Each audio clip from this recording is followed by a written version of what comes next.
Bonjour à tous et bienvenue sur le Quoi Comics. Aujourd'hui on se retrouve pour la 4ème vidéo de la semaine spéciale 1000 abonnés. Je vous ai présenté mon top 5 des comics DC sortis en début 2017. Aujourd'hui je vais vous faire mon top 5 des comics Marvel sortis en début 2017. On prend les mêmes règles que pour le top 5 DC, je ne vais parler que de comics qui ont été édités en début 2017, pas des rééditions. Et c'est un top 5 qui est totalement subjectif, c'est mon avis et c'est les 5 comics qui m'ont le plus plu parmi ceux que j'ai lus chez Marvel. C'est parti pour le top 5.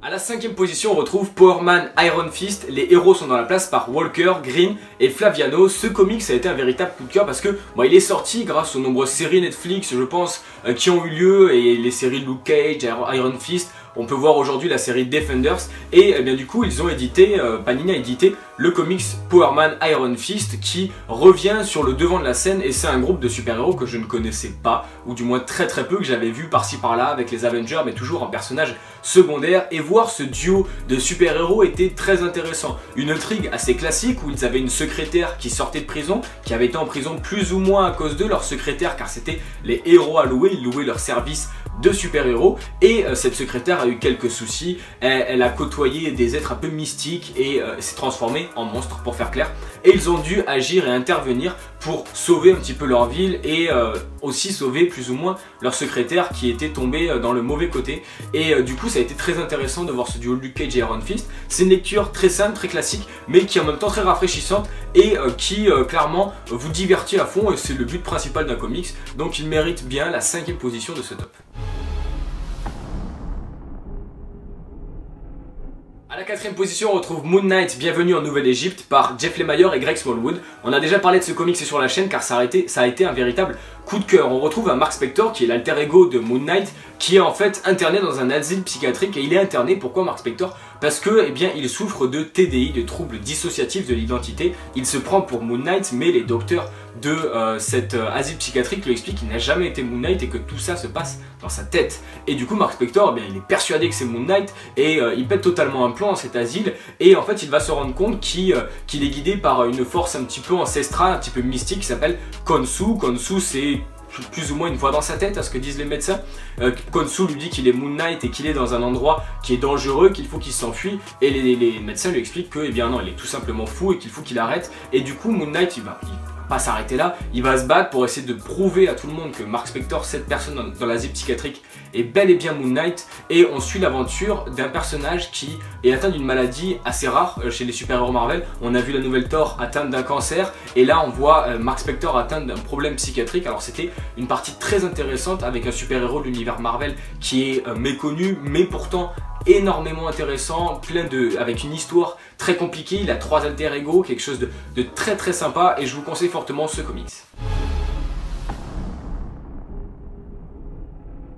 A la 3ème position, on retrouve la série Venom Agent du Cosmos par Robbie Thompson. Le tome 1 était sorti en fin 2016 et on a le tome 2, la deuxième saga complète, qui est sortie en 2017. Et ça a été une série vraiment extraordinaire, ça a été un énorme coup de cœur. On a suivi Flash Thompson, Venom, qui, vous l'avez peut-être vu, a été avec les Gardiens de la Galaxie pendant un long moment. Et ensuite, il est devenu un agent du Cosmos. Il s'est encore plus fusionné avec le symbiote. Et cette série a été un véritable coup de cœur parce qu'on le suivait en tant que, non plus Gardien de la Galaxie, mais agent du cosmos, super flic de l'espace si vous préférez, et il devait intervenir un petit peu partout dans le cosmos, sauf qu'il va se passer, donc dans le tome 1 on a vu Venom qui intervient un petit peu partout dans le cosmos, qui essaye de sauver des populations, qui se fait des nouveaux amis, un robot très marrant, un robot suicidaire qui est super drôle à suivre. Et dans le tome 2 on a suivi quelque chose de totalement différent. On a suivi la relation entre Flash Thompson et son symbiote, entre Flash Thompson et Venom en fait, et Venom est un petit peu en train de péter un plomb. Venom commence à prendre le contrôle sur Flash Thompson, et il va faire encore pire,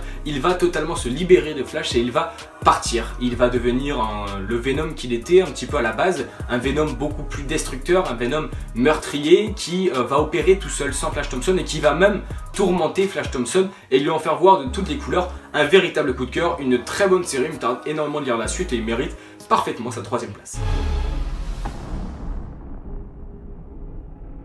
A la 2ème position, on retrouve la série Vision par Tom King et Gabriel Hernandez Walta. Vous vous doutez bien que ce comics serait dans le top 5. On a eu le tome 1 qui était sorti en 2016, le tome 2 est sorti en 2017, et cette série est un véritable chef-d'œuvre. Elle a été récompensée d'ailleurs pour sa qualité en tant que meilleure mini-série, il me semble, si je ne dis pas n'importe quoi.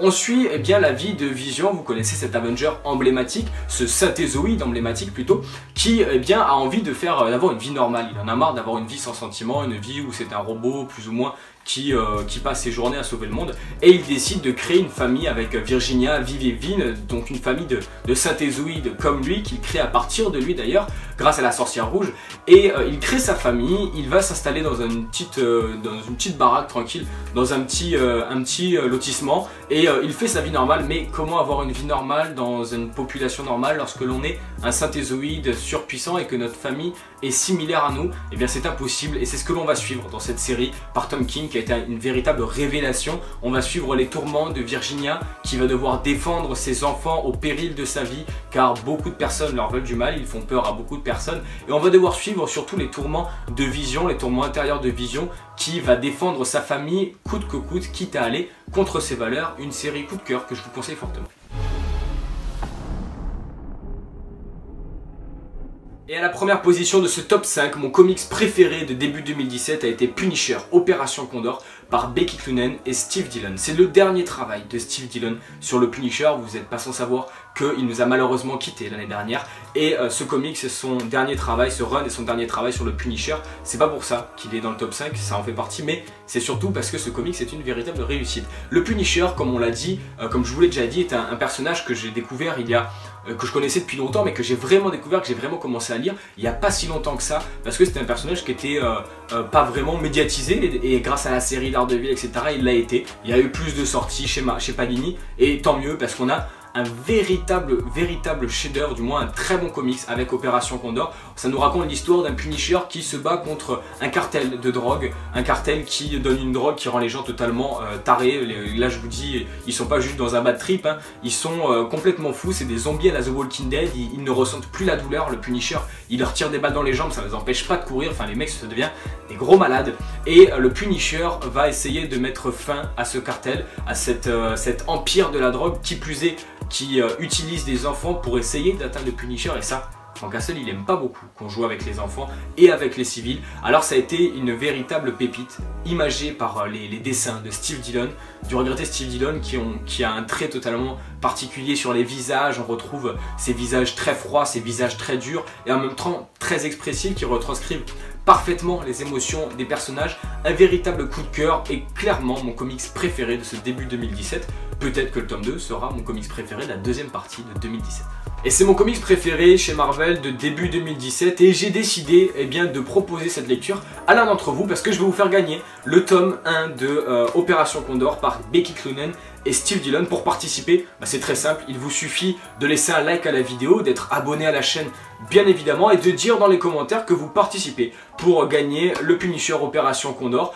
Franchement, participez, n'hésitez pas à partager ce concours pour qu'il y ait un maximum de participants, et l'un d'entre vous pourra lire ce magnifique comics. Donc n'hésitez pas à me laisser votre top 5 des comics Marvel sortis en début 2017, ça serait vraiment super intéressant qu'on puisse en discuter dans les commentaires, parce que ce top est totalement perso, hein, il ne révèle en rien la qualité des comics, il révèle juste les comics que j'ai préférés en début 2017. Ici, il faut le vôtre est totalement différent, donc dites-moi dans les commentaires qu'on puisse en discuter. Bien sûr, si la vidéo vous a plu, n'hésitez pas à laisser un like pour faire avancer la chaîne, et dites-moi dans les commentaires votre top, on n'oublie pas, et ce que vous avez pensé de la vidéo et de ces comics pour ceux qui l'ont lu. Pour vous abonner, cliquez ici, pour regarder la dernière vidéo c'est ici, Twitter et Instagram c'est dans la description, et puis nous on se retrouve dès demain pour la 5e vidéo de la semaine spéciale 1000 abonnés. Ciao tout le monde.